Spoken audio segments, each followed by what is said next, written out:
Hi, I'm Cwm from Eryri National Park Authority. I'm here at Ogwen Centre today, doing some collaboration work with partner organisations from across the National Park and North Wales.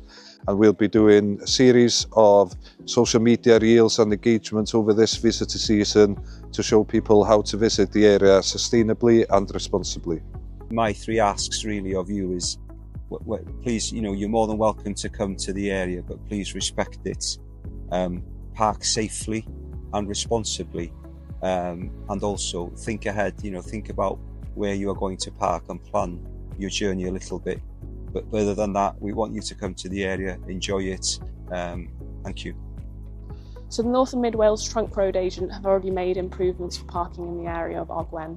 For example, they've put double yellow lines in, they've widened some parking spaces, they've also changed the layout of the road somewhat, and they've also added digital message boards to tell people about parking safely messaging. I think it's also important for people to realise that you can't park on somewhere with double white lines. Even if it's a broken white line on your side, this forces other vehicles to cross a solid white line and can be dangerous and cause obstructions.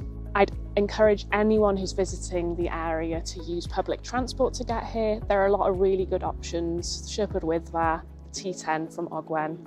You could also park in Bethesda Football Club and then take the bus the rest of the way.